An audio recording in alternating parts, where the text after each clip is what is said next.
What's up, everyone? It's I, Zarkon, aka Fifth Rate Duelist, and I'm here with Jordi Wang, who is indubitably one of the strongest Drytron duelists in the world. And he has a deck profile that he wants to show us. And Jordi, do you want to introduce yourself and how this deck did? Hi, so I'm Jordi Wang, currently playing in Spain, but I travel a lot to like YCS and stuff. Um, well, Drytron's always been one of my, favorite decks since last year. Luckily, I topped a bunch of regionals, some YCS, nationals, and for me, in this current format, I actually think it's one of the best decks. We have outs to every single deck. We have a good matchup to go first, and also to break boards with power spells. I'll talk about, for example, like tech choices and like siding patterns and like matchups against each meta deck. Okay, sweet. Okay, so take us through the deck first, please. Of course. So for rituals, no, I don't think anyone should ever cut Draconids because it's the best fifth name for the deck. When you mill with Mu Beta and also like interruptions insane. I play one Armor Factor, which is the key card in both the YCS 250th that I played that went 1-3. Sorry, 9-3. Um, Bubbled, but the deck performed really well, and then also went 9-0 at a Barcelona regional last weekend. This card is basically MVP. And then one Natasha, basically for time OTK, and then the three Bentens. Like for these, I think it's staple in every single deck. The Amor Factor is the only card that a lot of people don't play. I'll explain later why I think this card is really essential this meta. For the fairies, one Vanity, one Herald, uh, double Diviner. These are to break board as follow up, and this to play around Nibiru, and this just like a second win con. My priority is actually always to go into Armor Factor, and only when my hand is like mediocre, that's when I decide to go into Vanity's Ruler. For tech choice, I play three quick card main. I explained, for example, in the Spanish deck profile that this obviously everyone knows is one of the best cards to break Castillo boards because all their monsters are mandatory, especially the Rice Heart. Second reason is because it's a level one that helps you go into as a gas into Mu Beta. And the third reason is because it's a fairy, so it's a discard target for your Orange Light. And also this card is searchable if you play Wearer of Thou, which I did in one of my previous versions, and this card is just insane, this meta. For Drytron names, play 3 Alpha Standard, 3 Zeta, 3 Delta, 3 Gamma.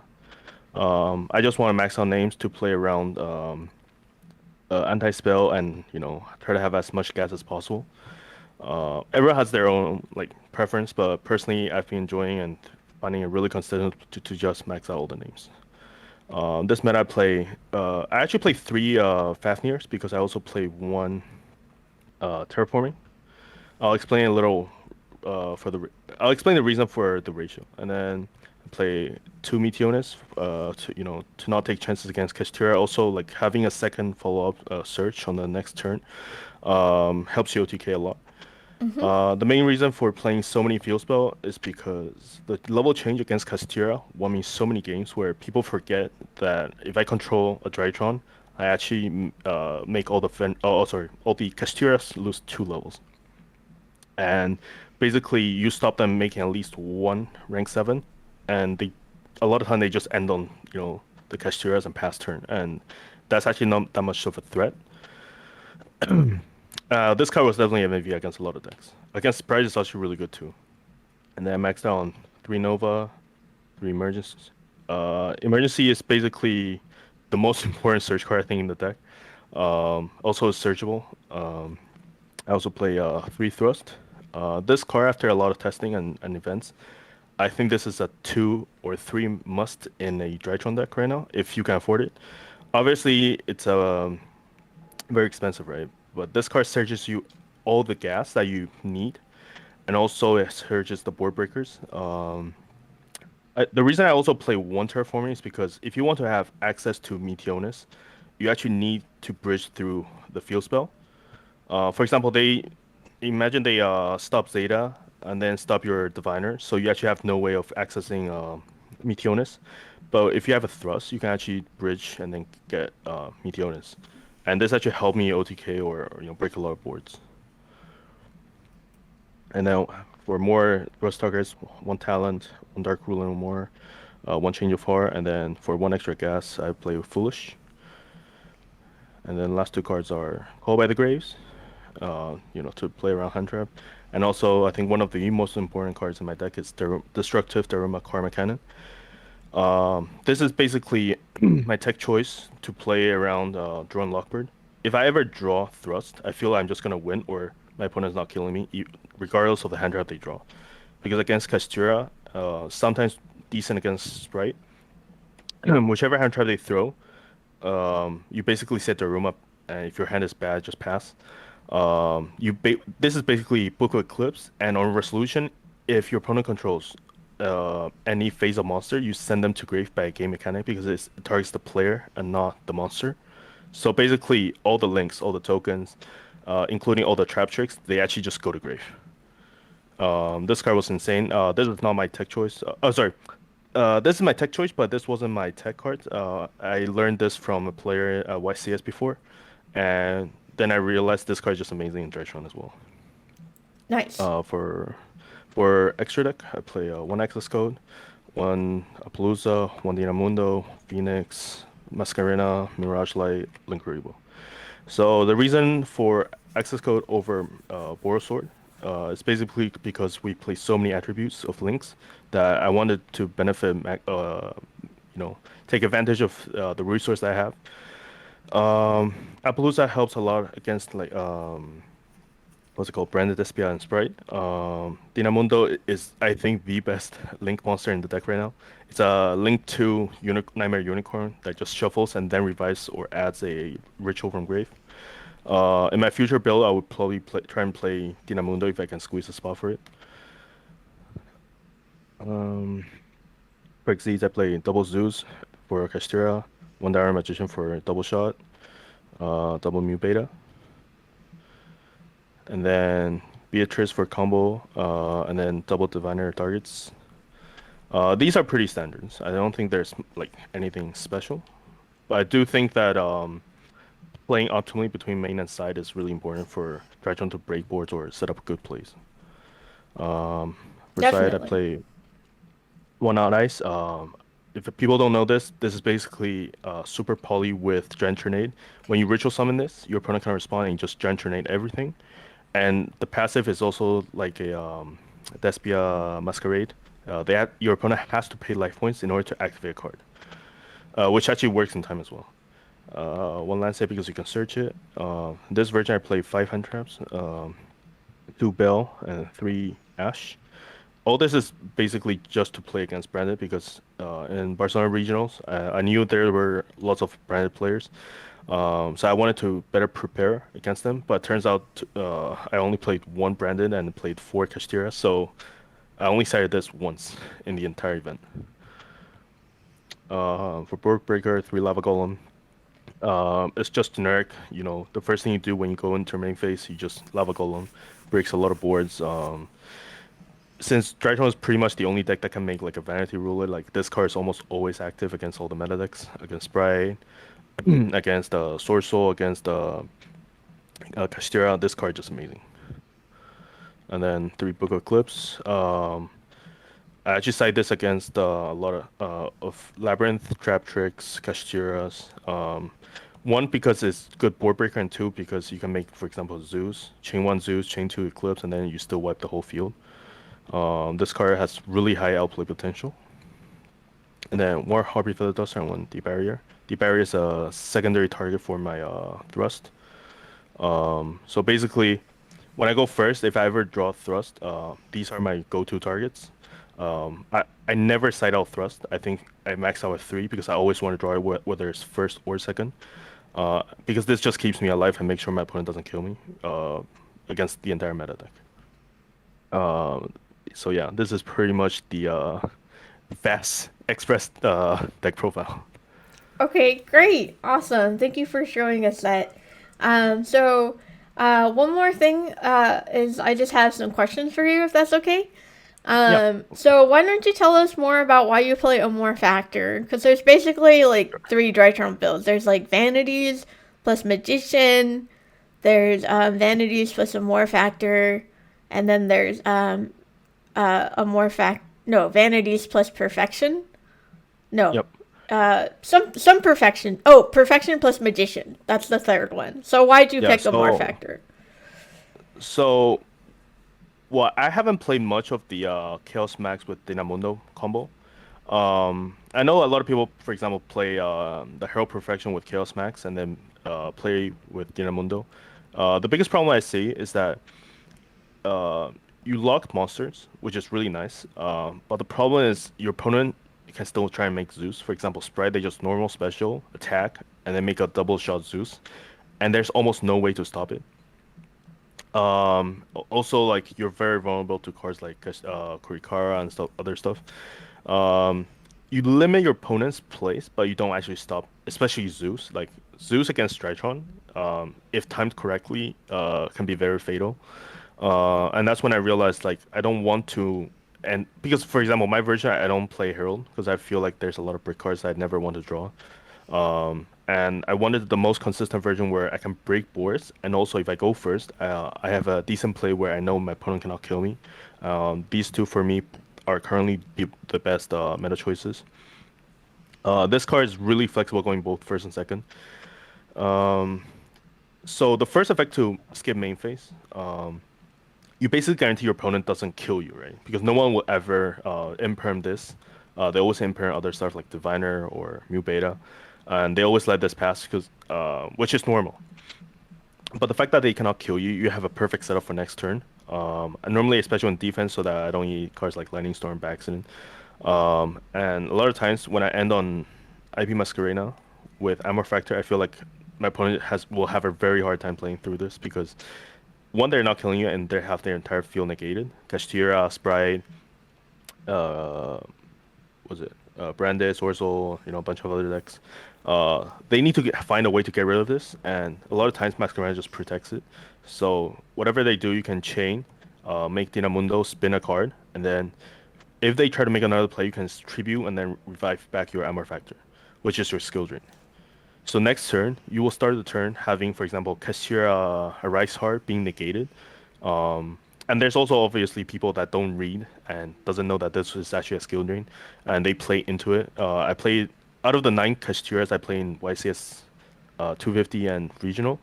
I think about six, yeah, 6 out of 9 didn't read Armor Factor, and they would make a Rise Heart and then detach 3 and try to banish this. And I tell them no, the detach goes to grave instead of banish because it's negated, and also the banish doesn't resolve. So this card was just insane.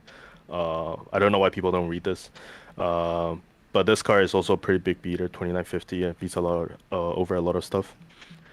But in the entire event, for me, these three just overperformed uh, the entire event.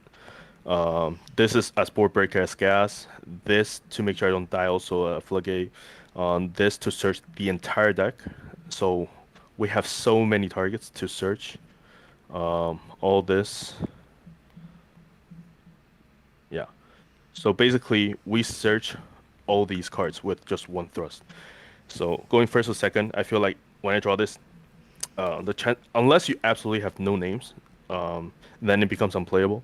But since if you count thrust, I'm actually playing 25 names, which is a very very high count. And I feel my entire deck is just gas to break boards, to set up, to OTK. But yeah, this is more or less my point of view of Drytron in this current meta. Okay. Um, what are the best matchups and the toughest matchups? So 2 events, 18 round. No, sorry, 21 rounds. I played 9 Castiras. I won all 9.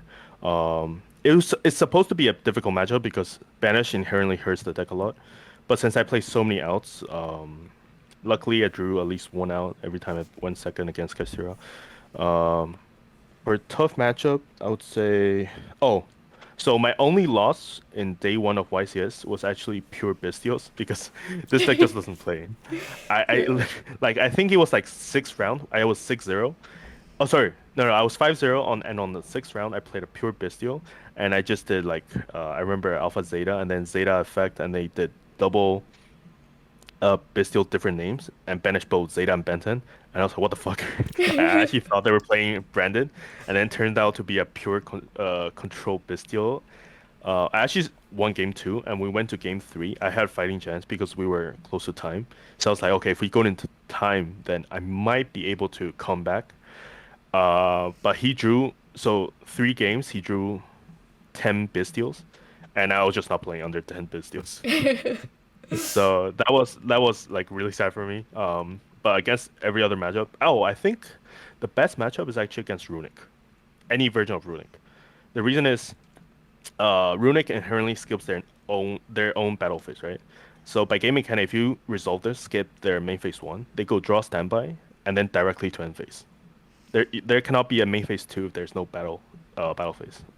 Okay. Um, so I remember they self OTK like 2 times. They activate Runic, and in my turn, all I did was like summon this like effect to skip, and they were like, oh, sure, sure, no problem. And they go, and then I pass turn, they go draw standby, and then I told them, no, no, you're going to end phase, and we call the judge. Um, they double checked the ruling. The ruling was sound, and my opponent was just like, oh, he fucked up. So yeah, this was really fun. This is also part of the reason I want to play this over Chaos Max because Chaos Max going second doesn't do anything, whereas this can break board. Okay. Yeah, I remember I have a story about More Factor. Like years ago, I read that card and I was like, wow, this is insane. And I told everyone about it, and they're like, nah, you Mhm. can just do stuff during main phase two. It's not that big of a deal. It negates your own monsters. I guess they were talking about Beatrice. And then I was Mhm. like sad and I put it aside. And then freaking one day, someone talked with a More Factor Drytron. I was like, that could have been me. Uh, I mean, people played this with Thunder of Ruler to do a full skip a turn. Oh, I remember a lot of people asking me why I don't play the Thunder of Ruler because I actually have a quick, fastest way to set the trap and do a full combo. Um, the reason is you actually don't need to be fully greedy to do a full turn skip to win the match or the game. With just skipping their main one means you don't die, and Drytron with active Natasha just guarantees you get 3 monster seals, and it's almost impossible to play around that. Even okay. against like for example Spry or anything, they can do whatever setup they want. But the moment you have a Natasha that's about to steal 3 monsters and you link climb so fast into all of these, you're just winning the game, like right there. Okay. Um, I think that's sort of like the way I've been playing against the meta decks. Um, if Runic continues to be the meta, then we have a very good chance of fighting against them.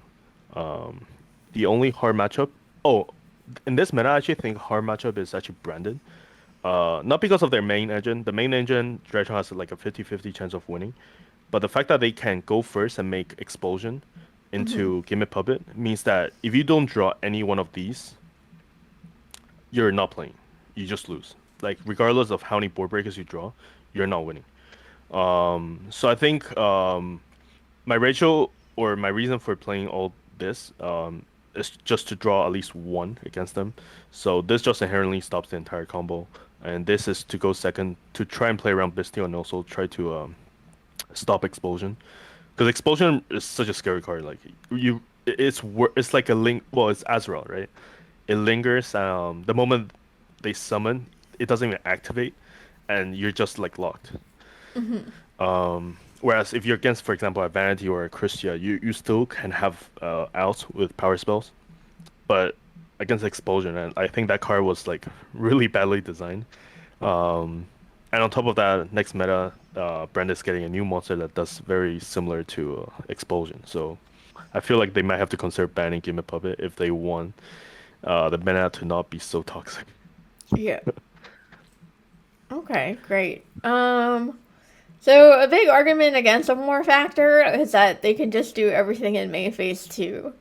So Hmm. I feel like the strength of Drytron is kind of preventing your opponent from playing and then killing them the next turn. Like, what are your thoughts on that? So if you for example, like Logan and other players when they've tried playing when they started testing Refactor, a lot of the feedbacks that I'm getting is the same as what I've been planning.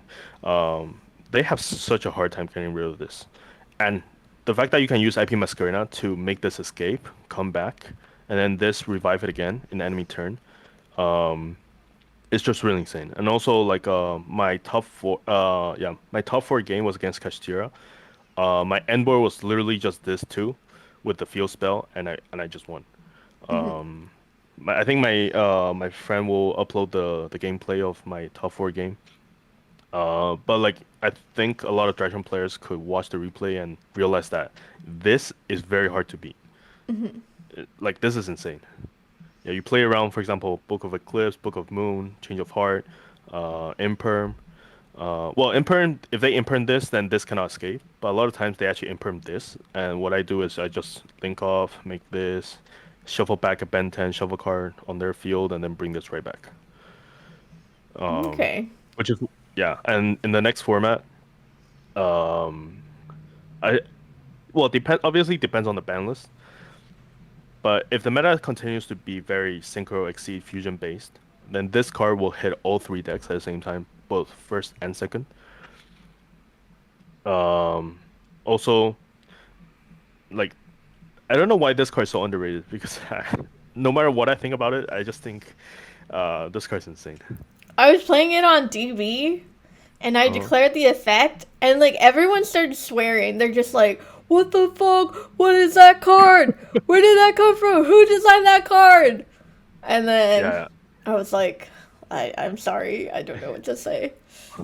Well, also fun fact, this card in OCG actually has a different wording. When you summon this, it's actually like Gimmick Puppet. You don't activate. It's a condition because the skip a main. So to ritual summon this and to skip main phase one in OCG, it's actually just a comma, so it doesn't activate. So directly you summon and the effect is applied. Whereas TCG, it's Oh. actually a condition where you summon trigger and then you do the skip. So they could attempt to Veiler imperm this, but in OCG you can't. In OCG you do this and it's just over. Oh wow. I didn't know that. Yeah, yeah. That's like much more unfair. Yeah, because a lot of people like if we changed and updated the wording the same as OCG, then this card becomes insane because you can base so many Veiler and imperms. Because a lot of people will inherently be like, "Oh, you summon this, skip main phase, okay?" Then Veiler imperm. Um, but I guess it depends how they want to rule it. But this card either way, I still really really like it. Okay. Is there anything else you want to share with us, or any changes you'd make to the Uh, list? mm, so the difference between my YCS build and the regional was changing from two to three, thrust and main. I actually think three is way better now. Um, like if you go first, it's pretty easy to bait hand traps because if you play against, for example, Sprite or I'm talking about hand trap Sprite and Math Mech, this is almost always life. Um, but yeah, I think oh, for example, in my YCS build, I played Salesman. It's a card designed to go to break. For example, you call draw when you go first, and when you go second, you call cards like Mathmech Laplacian or like Mirror J, Kashtira, Rice Heart, stuff like that. Becomes very flexible both first and second, which is like a very interesting card that you can explore. Other than that, I think Daruma. I forgot the name of the guy that played this against me before. Uh, I think he was like finalist of European Championship, and this card is just insane. All credits to him. He played the card. I got wrecked by this card, and that's why I started playing it. Oh, okay. Yeah. Okay. Do you have any shout outs, or how can we find you? So shout outs to my brother, my wife, team attorney, and everyone around the world that supports me. I'll be playing in Spain, and shortly I'll be going to other YCS European Championships. If there's any Drytron fans, I'll be more than welcome all of you to come chat with me about the meta, setting patterns, and tech choices. For me, Drytron community is like my favorite part about Yu-Gi-Oh right now. So always love to see other people topping with it, inspiring new deck profiles, sharing ideas, and blah blah blah. Sweet. And we'll see if I play Drytron at the LA Regional. You should. I want to. It's just like I don't feel prepared because I have to test against like all the matchups and like I don't really feel like doing that. I feel kind of lazy right now, I'm not gonna lie. So, Like just try a similar build and just play Amorphacta and make this your priority play, and just play on DB, and then you'll find out that this card is actually amazing. okay, sweet. I mean, it does piss people off, and I like pissing people off, so that's a good thing for sure.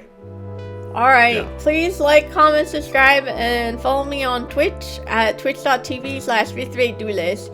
Okay, thank you. Bye bye.